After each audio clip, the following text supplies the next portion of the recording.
ঘোষণাপত্রের নামে যে ফার্স তারা করেছে, এটা না করলেই ভালো। জাতীয় সংসদ এত ভালো, গণপরিষদের সমস্যা। কর্তব্য হচ্ছে যে এই সংবিধান প্রথমত বাংলাদেশের মানুষের কোনো ধরনের মতামত নিয়ে করা হয় নাই। তাছাড়া এই গণঅভ্যুত্থানের পরে আপনি একটা সংবিধান পরিবর্তনের কথা তুলতে পারবেন না বাংলাদেশে। যে বড় বড় সংবিধান সংশোধনী হয়েছে কোনো রকম ঘটনা ছাড়া বাংলাদেশে, আপনি বাংলাদেশে কি চতুর্থ সংশোধনী করেন নাই, পঞ্চম সংশোধনী হয় নাই, পঞ্চদশ সংশোধনী হয় নাই? এগুলো তো সংবিধান পুনর্লিখনের মতো। তো সেটা যদি আপনি করতে পারেন, এই গণঅভ্যুত্থানের পরে আমরা নাকি দাবি জানাতে পারবো না যে একটা নতুন সংবিধান হতে হবে। এটার জন্য নেক্সট পার্লামেন্টে অপেক্ষা করতে হবে। আমি আপনাদেরকে বলি, নেক্সট পার্লামেন্ট যেটা করতে, এটা বলে আমি শেষ করবো, যে নেক্সট পার্লামেন্ট কি করতে পারে। পার্লামেন্ট সংশোধনী করতে পারে। এবং এখানে আমি একটু দায়ী করব যারা সংবিধান সংস্কার শব্দটা বাংলাদেশে এনেছেন, তাদেরকে দায় নিতে হবে। এই যে এখনো পর্যন্ত সংবিধান সংস্কার আর সংশোধনীর পার্থক্য করতে করতে আমরা খাবি খাচ্ছি। সংস্কার বলতে আসলে কিছু হয় না, হয় আপনাকে সংবিধান পুনর্লিখন করতে হবে অথবা সংশোধনী করতে হবে। পার্লামেন্টে আপনি সংবিধান সংশোধনী করতে পারবেন। সংবিধান সংশোধনী মানে হচ্ছে যে অলরেডি মানে যে আমি এই সংবিধানের অধীনে সংশোধনী করতেছি, এই সংশোধনী কখনো এই সংবিধানকে আউটলিভ করবে না। অর্থাৎ এটাকে বলা হয় যে ডেরিভেটিভ পাওয়ার, যেটা এই সংবিধানের ভেতর থেকে আপনি আহরণ করছেন, এই ক্ষমতাটা, এটা হলো সংবিধান সংশোধনীর ক্ষমতা। কিন্তু বাংলাদেশে আমরা ইতিমধ্যে এই কমিশন, যে কমিশনের আমরা এত সমালোচনা করতেছি, এত দুর্বল কমিশন, এত ত্রুটিপূর্ণ কমিশন, এই কমিশনেও যে সমস্ত প্রস্তাব এসেছে এগুলো তো ইতিমধ্যে এই সংবিধানের বেসিক স্ট্রাকচার নাকি গাল ভরা কথা আপনারা বলেন, এগুলোকে ছাপিয়ে গেছে। তাহলে যদি ছাপিয়ে যায়, এটা তো আর সংশোধনী আর পার্লামেন্টে আপনি করতে পারবেন না, এটা পার্লামেন্টে করা যাবে না। দয়া করে এই জিনিসটা থেকে আসেন। তো একটু আগে আমার ভাই প্রশ্ন করছেন না যে আপনাদের গণভোটে এত মজা লাগে, গণপরিষদে এত মজা লাগে, তো জাতীয় সংসদে আপনাদের অসুবিধা কোথায়? তো প্রশ্নটা উল্টো করে করি, জাতীয় সংসদ এত ভালো, গণপরিষদের সমস্যা কি?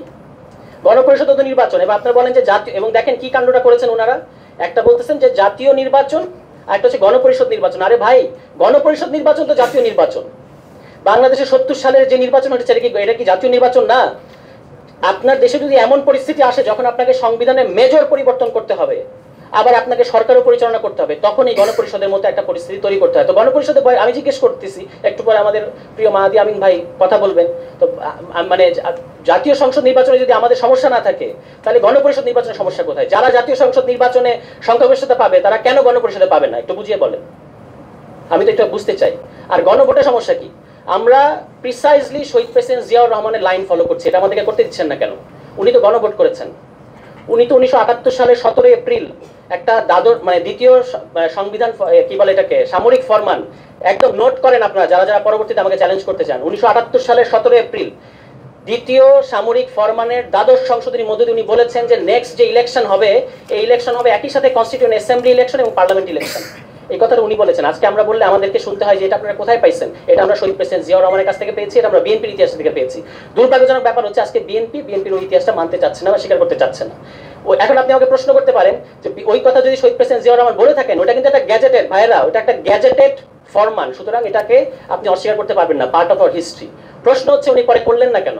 করলেন না, আমার ধারণা কোনো মাথা মোটার উকিল এসে ওনাকে বুদ্ধি দিয়েছেন যে আপনাকে এটা করতে হবে কেন, আপনি পার্লামেন্টে জিতবেন, জেতার পরে পঞ্চম সংশোধনী করবেন, তাহলেই তো কাজ হয়ে যাচ্ছে। হ্যাঁ, কাজ হয়েছে, যতদিন উনি জীবিত ছিলেন কাজ হয়েছে। এবং দেখেন যখন বিএনপি পাওয়ারে নেয়, আওয়ামী লীগ এসে 2008 সালে কি বলছে? পঞ্চম সংশোধনী অবৈধ। আজকে পর্যন্ত পঞ্চম সংশোধনীর স্ট্যাটাস কি? এটা অবৈধ। বিএনপি এসে এটাকে আবার বলবে যে হ্যাঁ এটা প্রয়োজন ছিল, এটা বৈধ।